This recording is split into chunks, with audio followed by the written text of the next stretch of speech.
All right, Leta, you want to introduce the podcast? Okay. That's my mom. I'm Leta. That's human being. I am sleepy. It has been a long week at the dance studio already. Daniel, thank you so much for joining us today. I hate doing this to guests, but I am so bad at introducing our guests that when I introduce them, it gets labeled as AI content. So, and it does not matter how I introduce them, it gets labeled as you must be AI. I'm like, thanks for thinking my autism dictation is AI. I appreciate that, No. computer.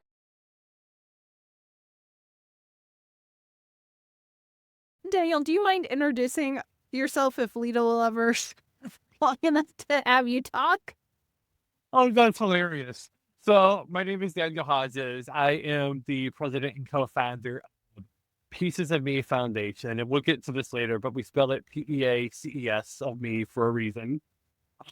We work on transforming society through community education, connections to relevant resources, and innovative professional training that break the stigma surrounding disability of all kinds. I have a law degree from the University of Baltimore, a master's in healthcare administration, and I am somebody who lives with chronic pain, and I'm also blind. So that's how I came into this work. And for those of you who care, I'm joining you from East Texas today. So yeah, I'm glad to be here with y'all today. So we are thrilled to have you. We already chatted beforehand in a pre-interview and went, hey, we're going to need to have Daniel on multiple times on the podcast. So this is part one of probably what's going to become a multi-part series. Can you speak a little bit about your disabilities and how they have affected you in life real quick, just so that the listeners kind of have an idea of why this is important to have pieces? Absolutely. So I'll start with the one that's the most straightforward, which is the vision loss. I was born with a condition called retinitis pigmentosa that's presented in a very unconventional manner. So I've got a little bit of vision in one eye, nothing in the other. It's basically been that way all my life. And most of what I've encountered as far as struggles go related to vision loss have been societal or structural in nature. It's the misconceptions of what I could achieve. It's the lack of accessible materials. It's the bias about potential and just trying to not only prove what I can do, but overcome the misconceptions regarding what other people think I can do. The chronic pain one, I'm glad we're getting into this too, because chronic pain can mean a lot of different things to a lot of different people. What it means in my world, I was born with a connective tissue disorder called Ehlers-Danlos Syndrome, which is tied to a lot of breaks, a lot of strains, a lot of sprains, and a lot of dislocated joints, among some other, non-joint issues, a variety of things. And so what that means in my life is, I could wake up tomorrow and not be able to use my hand or my leg or whenever that happens from time to time. And, I've had periods of time in the past where I've lost a lot of the use of my hand, or I've, struggled to be able to put weight through a leg or a foot, not a surgery. So it's something that is unpredictable and always in some form or fashion. So it really leads me to work in a certain way. And it also led me to understand that you can't rely on what you get from the doctor's office to tell you what you need to know. There's a lot of power that comes from connecting with peers who are experiencing the same thing and can give you the inside knowledge on how to navigate this world. I've learned over life that the doctors have not necessarily had the training that a lot of the parents we deal with at the studio think. I'm like, with autism, your doctor may have had an hour of training on autism during their entire medical training. And parents are like, really? And I'm like, yeah. So why don't we Yeah. listen to the community and what we're saying we need versus whatever weird thing a doctor says? Yeah, and there's power in lived experience. There's power in community knowledge. And I think that, that's not to say that there isn't a place for medical or other interventions. There is, but helping compartmentalize these different fields allows there to be a lot stronger basis of knowledge you can operate from, and where you're not trying to overextend people's expertise. Well, and I know it sounds really weird when I talk to some of the other disability groups because the people they're not listening to in the community are our neuro researchers. And I'm like, Yeah. I'm not trying to be mean, but they have PhDs in medical research. They might know a little bit about what they're talking about. Yeah, it's funny because we we often look at centering, our lived experience, and we should, but that doesn't mean that we have to tune out everything else. It's about creating the best basis of knowledge that we can by bringing in all of the useful perspectives that we can bring in hopes of achieving a deeper level of enlightenment, as it were. And that's, I think, a very true statement. I just laugh because most of the current researchers in the medical research field for autism are all autistic and grew up autistic. And it's like, so this is actually the community doing the research, and parents are like, well, I trust my doctor more. And I'm like, trust me, it'll take 15 years before it gets from the researchers to them. Yeah, and also understanding that the medical model is to cure whatever can be cured, sometimes even straining what is scientifically reasonable in the process. So, a bit analogous to that, my eye doctors growing up didn't know anything about Braille, didn't know anything about white canes, didn't have any useful referrals to give. But when they were looking at trying to help me live a meaningful life, not only did they tie my potential to achieve to some magical surgery that never came, eventually one of them did try a very risky surgery to restore vision in my right eye. And the end result of that was my eye actually rejected the implant, which I'll tell you does not feel good. And, there's to this day, 27 years later, there is a tremendous amount of scar tissue in that eye by virtue of that surgery. And I don't blame her for doing what she thought was best. It's all about understanding there's a time and a place for medicine, and there's a time and a place for making life out of our current circumstances and character, and understanding where those fields overlap and where they don't. And I know, oh, I like to pick on one of my friends because she's not in my podcast, so I can pick on her while she's not around. She got a lot of pushback from our professors in college because she had a non-Labrador. She had a German Shepherd as her seeing eye dog, and the professors were like, "You can't have this." And the thing that annoyed me about her seeing eye dog was not what annoyed the professors, because she had trained her seeing eye dog that when he was off duty and we were in the same room, he was supposed to sit right behind me where I would get up from my chair to trip me. Wow. But the professors were like, even something as small as that, professors were like, well, then he's not a seeing eye dog. And all of us were like, or hear us out. He might need time off as the doggy. Yeah. And it's so interesting because that's one example where people, I think you could make a case that the things people understand they don't know is one bucket of information that needs, addressed. But the arguably more dangerous bucket is the things that the general population thinks they know, but they're actually incorrect about.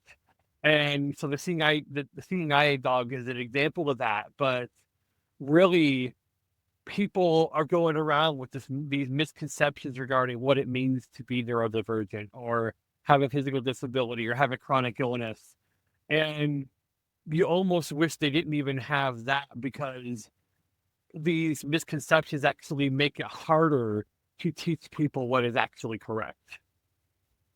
Leta had some dance teachers who she has silent seizures, which are fun to figure out if she's just not listening to me or if she's having a seizure. And her teachers would come out, describe what she went through, and went, she didn't listen during it. And I'm like, that was a silent seizure. And they were convinced they knew what seizures were because they'd seen grand malls on portrayed on medical dramas. And I'm like, not even sure you know what a grand mal is then.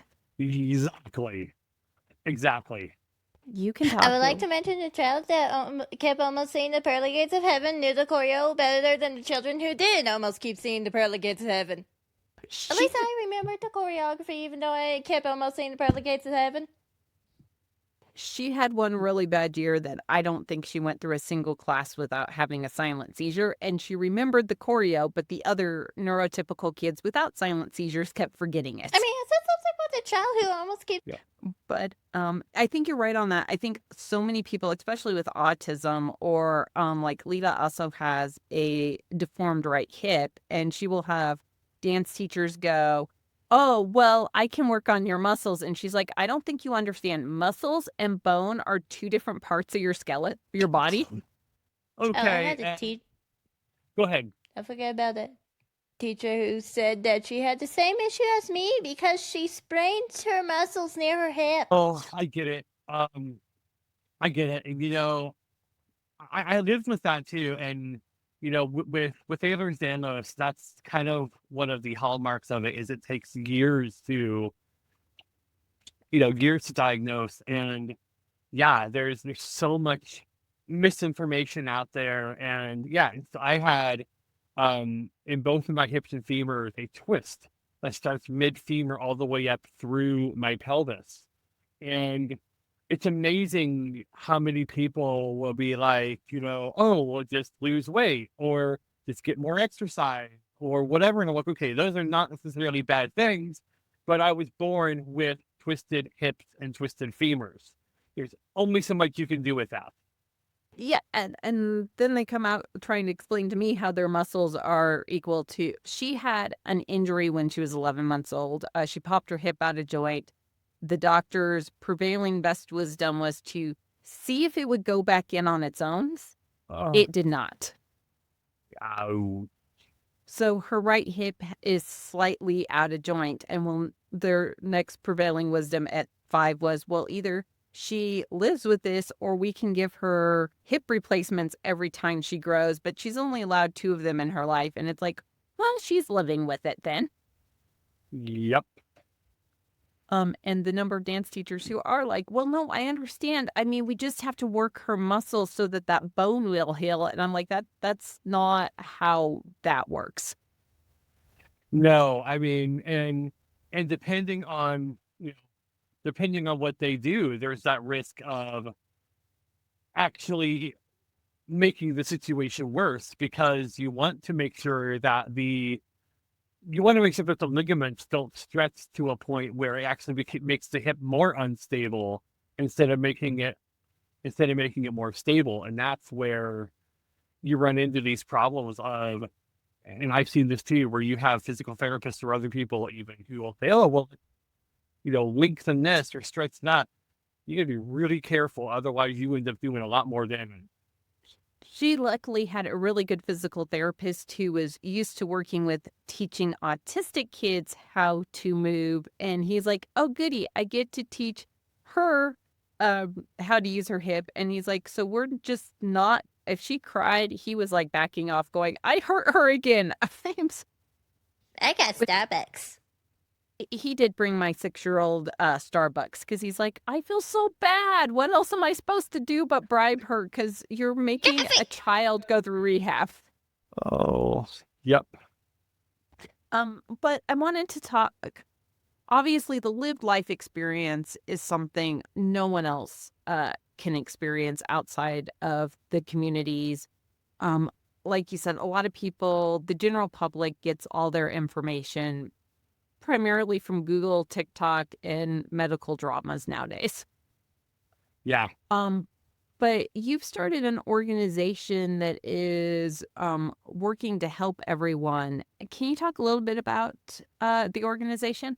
Absolutely. So we operate almost on two fronts. And one of them is kind of like what we were talking about, helping people find more information that is closer to that lived experience. So, who is out there doing good things in a field that you're looking for? For example, if you are in Colorado and you want to know where to have a kid with autism be able to dance, then Pieces of Me becomes a place where you can go and find out about an awesome dance studio in Colorado Springs. So that's one of the areas where that peer-to-peer networking both it makes the resources more available to the people who need it, and it also elevates good people who are doing good things without having to fight with Google or all these other things that just don't prioritize the right search results. So that's one thing. The other, going in and whether it's with individual professionals or whether it's with small businesses, nonprofits, houses of worship, community organizations, whatever the case may be, and saying, okay, there's a lot of junk out there. And so we're here to help you recenter your base of knowledge. We're going to provide the space for you to ask the questions you need to ask to meet you where you are. Don't worry about if something comes out indelicate or sideways. There's grace for that here. Let's just help you level up your awareness and make it relevant to you, replicable and sustainable. So not just not just the one time, oh, well, I learned this thing today, go on about my merry life, but I learned this thing and now I can help change how I do business within my sphere of influence. I can become more accessible and inclusive and build upon this progress, because we really want the work that we do to be lasting and to be self-perpetuating, and to counter a lot of the stuff that you're seeing through media, a lot of the stuff that's just old hat knowledge that really isn't especially accurate. And we feel like by focusing on upstream programs like that, that we can actually create a lot more opportunity, because that's really the goal, is helping every organization or helping every business, every medical facility we can understand the building blocks of how to be authentically inclusive, so that we can really start living in a world that is far more integrated. How many times do you have businesses or organizations, when they get into the program, have like the dumbest ideas ever of what inclusivity means? Like, All the time. And, and I don't blame them. You know, there's there's this popular narrative out there right now that says that you have to choose between accessibility and profit, or you have to choose between inclusivity and high standards. Lita gave an example just a little bit ago about how, despite having the silent seizures, she was still doing stuff in her class that nobody else, was doing. And that's the point. It's not about let us in and pat us on the head and feel sorry for us. That doesn't help anybody. It's about setting people up in a position to succeed and fail on the basis of their own merit, having removed bias and artificial barriers to the best of our ability. sometimes I do want to go, oh, I feel so bad for you, child, because you have to deal with those adults. And I just wish you'd have to deal with those adults, especially if I'm. Sometimes it's just like, seriously, that's what you think inclusivity is? Has you, Yeah. I know I don't read Braille, but I do have a lot of friends who read Braille, and I do ASL. The grammar isn't the same as spoken English. It is completely different. And my friends who do Braille, they're like, this is completely different. And then we'll be somewhere and they're like, oh, a Braille reader did not put this together because this sounds like mumbo jumble. Yep. How many times do you have to go in and explain things like I'll see parents at studio try to sign, and sometimes it's just like you were so close to the sign you wanted. Stop. Your child doesn't need to know how it was made. No one needs to know how you There's a couple of signs that are really, really close to each other, and if you mess it up, I wish it that goes was from cherry. That was not cherry. so close. So close, Daniel. But when you mess it up, it goes from something I would tell a child to not suitable for work language. Or they will try to sign it with like noun, verb, adjective, and all in the right deal. And they'll be sitting there, the parent signing to me, and I'm like, I need you to maybe just use your words because that's not like, and you're signing every single word. No one signs every word. Your hands would get tired if you signed everything. Or that one little stupid book thing. I'm sorry. What do you mean? Why are you doing gibberish?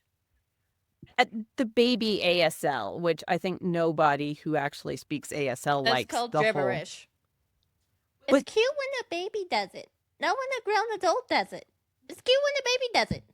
Like, it's cute how a baby photobombs. It's not cute if anybody else photobombs. But do you find that happens a lot in businesses where they are so close to doing something right and you're like, just tweak it ever so slightly? Absolutely. And the funny thing is, a lot of times what they're doing is actually harder than what they could be doing. So that's the beauty of this a lot of times, is saying, look, the effort's there, and I know you're scared because you're thinking, well, I'm already overextended, and how, what's it going to be like to do it the rest of the way, until you're able to say, wait a minute, actually, you can get twice the effort, or you can get twice the results with 80% of the effort, and here's how. And, I tell people, you don't file your own taxes. You don't handle your own cybersecurity. You don't, do your own payroll a lot of times, insurance, whatever the case may be. There are certain buckets of subject matter expertise that people, quickly offload because it's very complex and requires a certain, set of skills. Accessibility, at least when you're getting started, belongs there. Now, we can teach you how to bake it into your culture. We can teach you how to make it self-perpetuating, but it's very difficult to figure out on your own, because again, it's a matter of lived experience. It's a matter of trial and error and some very, specific tools. So yeah, I feel like that's one of the biggest problems, is people think, oh, well, I should be able to figure this out. And, we all have things that we need help figuring out. There's no shame in that. There's a lot more benefit that we can render when we, have people working within their particular zone of expertise. I mean, I do have the lived experience of being autistic, but when we started this dance studio, I was hitting up every single one of my friends who is an expert in the field going, hi, you're one of the leading speech and language pathologists. You have so many papers. What do I need to know to put this together? I was calling up friends going, you're doing OT, you're writing all the papers everyone's reading. What do we need to bring into this? And people were like, but you know this. And I'm like, I know it, but I have friends who are smarter than me. So I'm going to go call them real quick.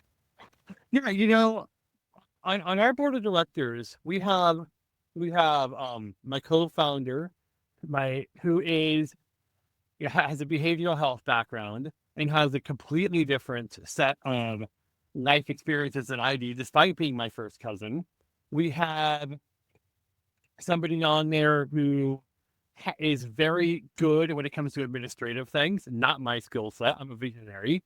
We have my old business organizations professor from law school, who handles a lot of our bylaws and a lot of our policies and stuff, because even though I went to law school, I don't like doing those things.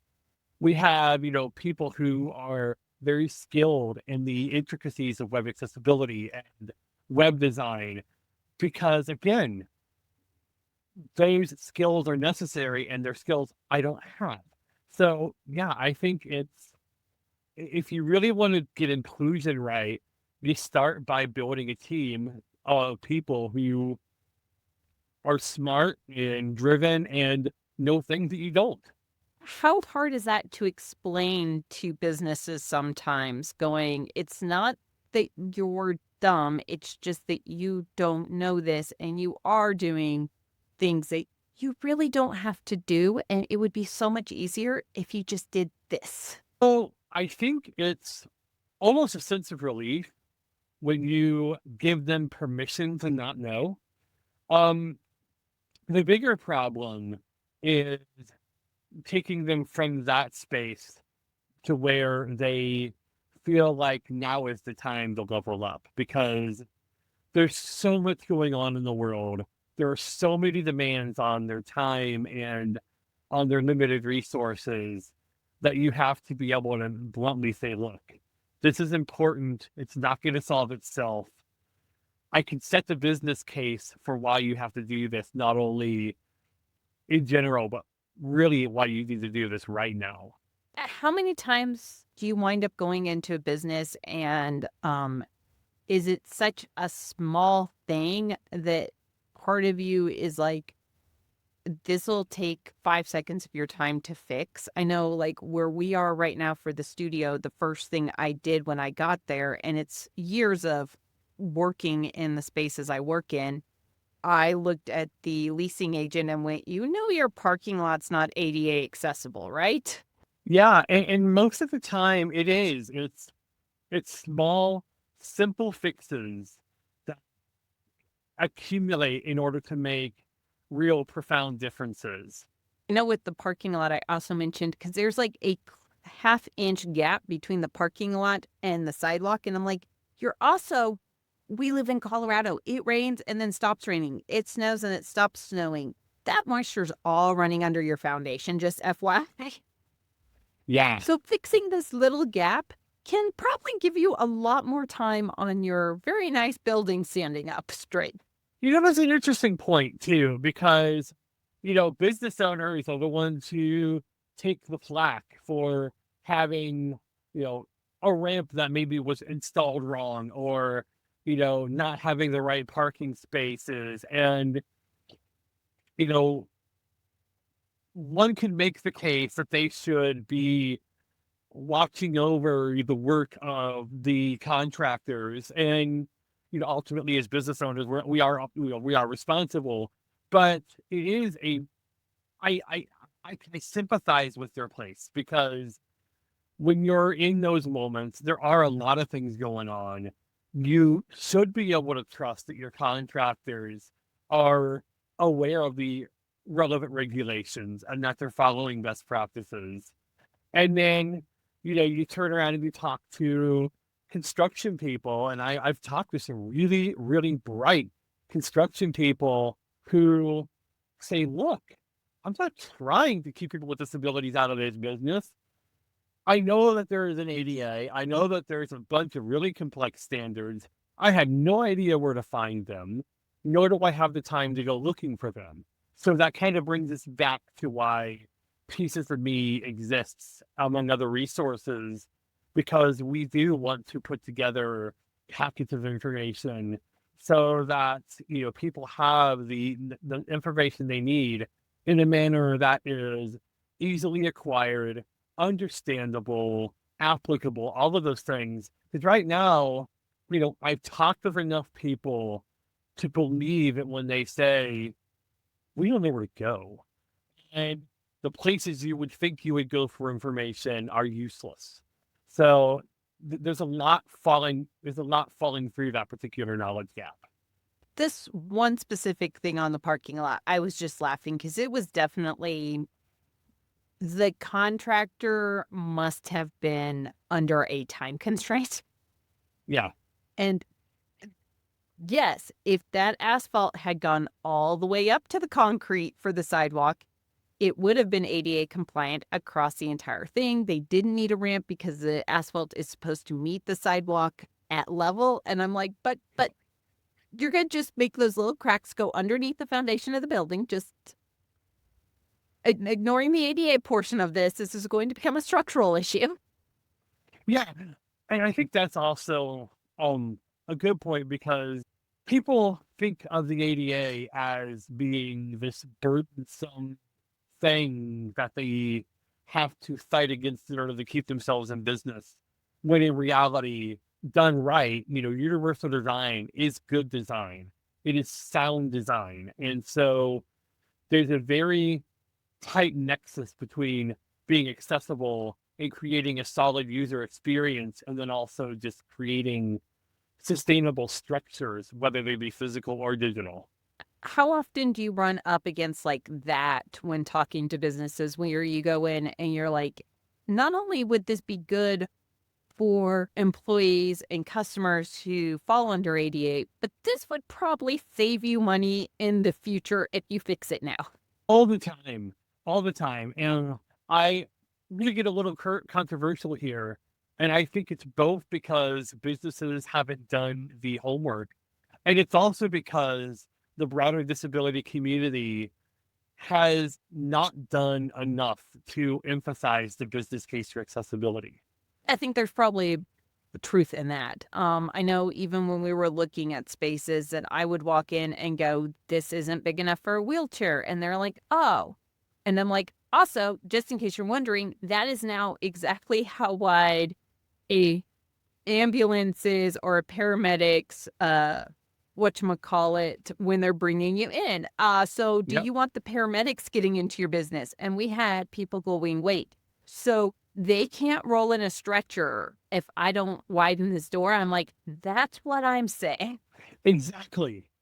Exactly. And to me, that's the most frustrating thing, is we treat, and people have been conditioned to treat these issues as though they live in a silo, and they don't. And I personally, I'm not of the opinion that leveraging the business case and talking about the practical aspects, I don't think that devalues my existence as a person with disability, or my need to participate. I, maybe it de-emphasizes the social cause, but to me, I'm looking at this saying, how do we practically make this happen? And if we're doing it in integrity and legally and ethically, I'm less concerned with how the messaging goes than I am making sure it actually happens.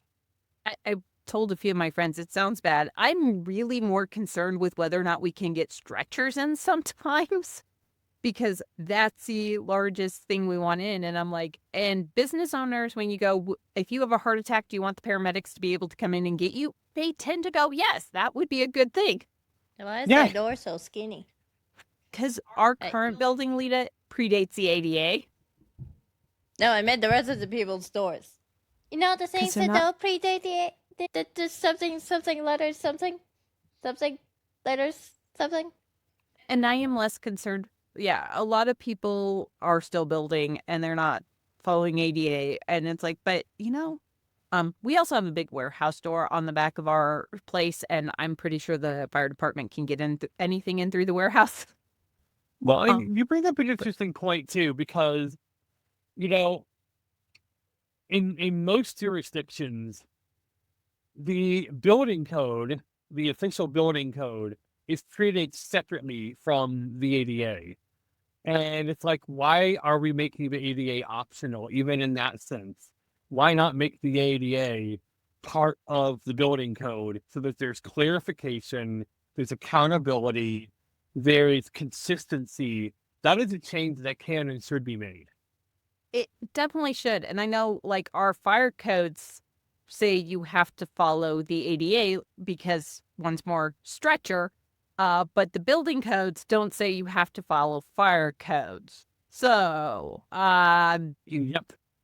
and it's like, and I've talked to business owners in our town who are just shocked to find out, because, like, things like fire alarms. You have to have them where the exits have exit this way with the verbal and all that. And business owners are like, well, I didn't know that was part of the ADA. And I'm like, that's actually part of the fire code. You're going to be fine when the ADA finds you. The fire code fine is way, way higher.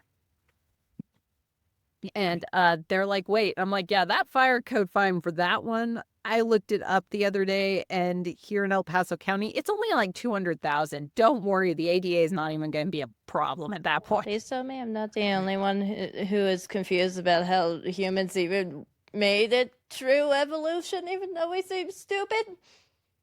How did we even make it through evolution? How did we even evolve? Why are we even alive? Should we be part of the extinct But how many times do you walk into businesses and things like that, and you're like, yes, I get that the ADA is over here and it is hidden and it shouldn't be hidden and it should be in your building codes because you don't want to go up against the federal government when they come after you for ADA. And then go, but, the ADA doesn't go nearly as far as the fire department over here. Oh, have you thought about not getting fined by them? Yeah, and again, that's those are the consistent misconceptions that are out there, and again, these are fixable issues. How many times, and this is going to sound crazy, do you actually wind up saving the business money because their inclusivity stuff is so insanely difficult and hours upon hours where it could have been a 5-minute solution? We haven't done as much work on that yet as I would like. So the sampling size is really small, but the overall concept, yes, there's, I've sat down with people at, business lunches, group lunches and whatever, and they talk about how they tried to accommodate a specific employee based on their level of knowledge. And they made a good faith effort and then some, but had they known, what experts in the field know about, the particular challenge they were trying to solve, it's something that somebody who's been there could have solved in 5 minutes and could have been a really cheap, quick, easy fix. So yeah, it's something that not only with somebody like me, but across the advocacy world, it's generally understood that, yeah, it's something that if you try to take it on your own, it's going to cost you more. It's going to be a far bigger headache, and it's going to be less efficacious than it could have been, just by virtue of outsourcing a little bit of help. Well, 40 minutes. She is definitely the little producer over there. I know, with autism, fluorescent lighting is just the bane of everyone's existence. It buzzes, it gives you migraines, it's like the worst thing in the world. And the building we're renting from was like, well, we'll come in, we'll rip it out, we'll do what you need, we'll just charge you extra. And one of our staffers' parents walked in, looked up and went, I'm getting on Amazon right now because there are covers we can get that are pretty colors, and they'll look like clouds for the kids, and they're magnets, and it'll take 2 seconds to fix this problem. You forgot burned your eyeballs? Yes, fluorescent lights do burn your eyeballs. But we were joking because it took a neurodivergent person to walk in and go, oh yeah, I know where that deal is, and it cost $20 instead of ripping out all the lights in a building. So true. How often do you find it's even the small things, they're going, I'm going to go spend $100,000, and you're like, or Amazon has to fix for $5? Yeah. And that's, there's good research on that too. Both from the individual accommodation standpoint, and then also, further up the chain of, general accessibility, universal design. Usually these fixes are negligible in their cost and in their difficulty. And I think that's where a lot of the resistance comes from too, because people who aren't familiar with this topic have this idea that it's going to be crazy expensive, that it's going to be really difficult to implement. And, once people see, oh, this is something that is, you know, barely costs any money and takes 5 minutes, you see that light bulb. And the beautiful thing about it is once people see an example of something that was far less intrusive and expensive than they thought it would be, now you can start reshaping their view of accessibility in general. How many times are businesses grateful after you leave going, "Oh, thank God this is so much easier than I thought it was going to be." And that's the common thing, um, even when I don't land a client, just going in, and I do business mixers all the time, through various professional networks. And that's a general sentiment of, just going in there, having a quick 5-10 minute conversation and saying, hey, you can do this, you should do this. And by the way, it's going to be a lot less of a hassle than you think it will be. Yeah, there's that relief in saying, okay, I wanted to do the right thing all along. Now I know that I can. And there's a general just, it's like somebody pulled the weight off their shoulders. My brain is trying. I have way too many questions going at once, and I'm trying to figure out which one I want to access. How, do you ever hear from the people in the businesses that needed the accommodations that things were so much better when you came in and went like, this is how the accommodation actually kind of needs to be done versus when someone from outside the community is trying to rack their brain and go, oh my God, I've never seen the ADA before. How am I supposed to accommodate anyone? And again, my personal sample size is small, but I know within my own work that there's a general sentiment. But from talking with my colleagues, from doing the research, yeah, it's the general sentiment from people who talk about this is it was easier, cheaper, and far less burdensome than they ever thought it would be. I work IEPs and have for 20 years. She does not have one because we homeschool her so that I did not have to deal with IEPs. And go ahead. Wasn't Say it also because my school almost got me hit by a car 4 times because they lost me? she I'm kept still getting. breathing. the- Is somebody else wondering how I'm still breathing? Sometimes I do. She also kept escaping from the school playground, and part of me was like, chicken wire mesh along the fencing would fix this problem for you guys. The bars were oddly the size and the shape of a tiny child. And they're like, oh, well, we just can't follow the ADA. And I'm like, she is one of the older kids. You have preschoolers and toddlers. Just chicken mesh would make all parents happy. But I know with IEPs, since, I'm autistic and there's things that I just inherently know after 20 years of working on this, I'll walk in and parents and teachers are wanting one thing. And I'm like, I know reinventing the wheel sounds like fun, but we have had a wheel for a few, millennia now, and it works Yeah. perfectly fine. Like, have we thought about maybe using the wheel? And they're all like, oh my gosh, no one ever told us the will existed. And I'm like, how did you not know this will existed? Yep. I've had You know, even, sometimes go ahead, Daniel. they're good.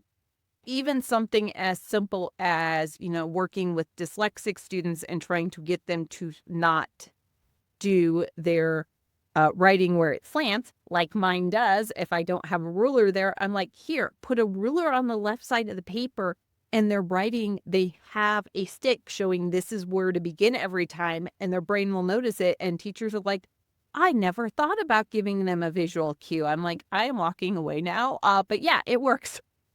You know, I think this is a good time to mention that I got my bachelor's in um education studies. I was actually a few weeks away from getting my degree in secondary ed social sciences and getting licensure to go with it when my placement fell through.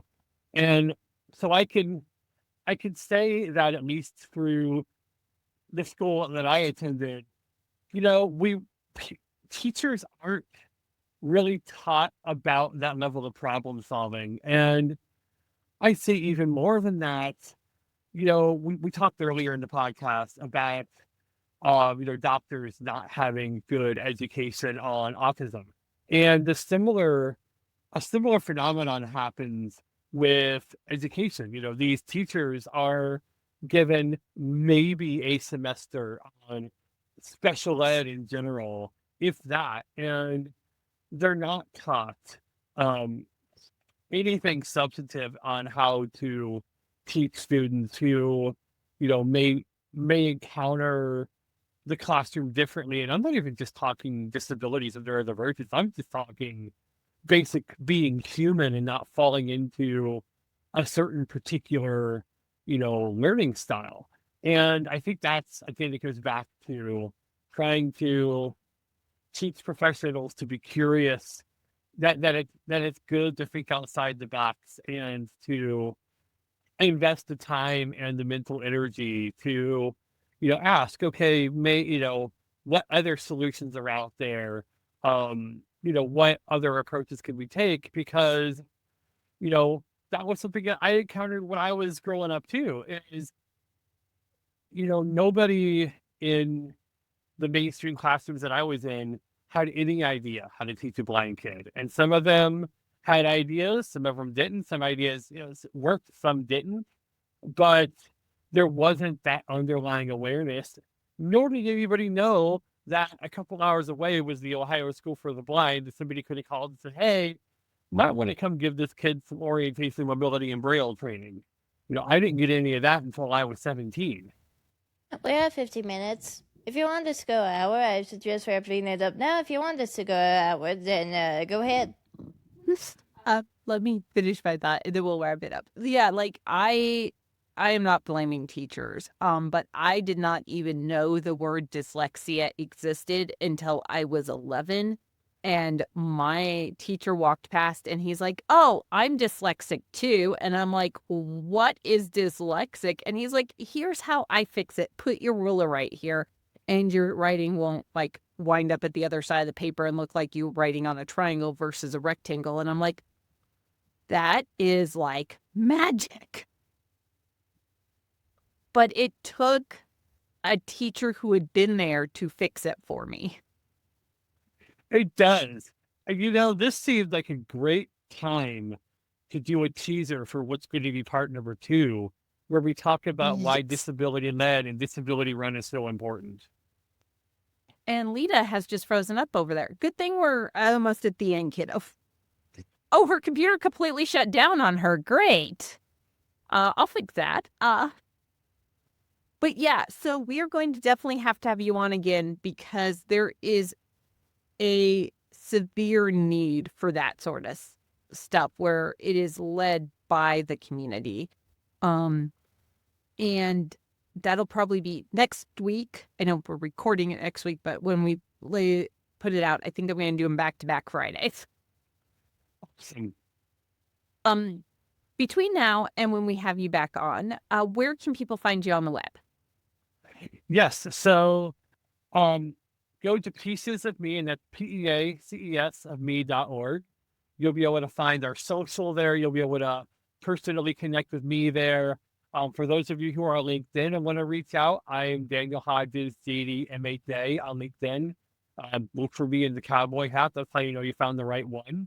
And I would love to connect, answer any questions, continue on this conversation with anybody who wants to reach out. I will fix yours. Hi, you're like, I'm coming over here to say hi. You can jump in the picture. And her computer decided to completely die on us, Dane. So she's like now over on my side of the recording studio. Thank you so much for coming on, and thank you for pre-agreeing to do an entirely different deal next week. Before we go, did you want to kind of give a preview of what we're talking about next week? Better than I get. Yeah, so we're going to dive into why disability-led and disability-run organizations fill a unique need within within the world. And that goes back to authentic representation. It goes back to saying there are things that we, as people with disabilities or people who are neurodivergent, whatever, we've figured out about how to live life that need to be reflected in leadership and need to be passed down to new generations who are trying to learn the same things. And I think that's something parents of kids in these communities need to hear, because a lot of the parents are coming in from the able-bodied community, and they're not aware in a lot of ways that their kid belongs to a totally different community than they belong to. Exactly.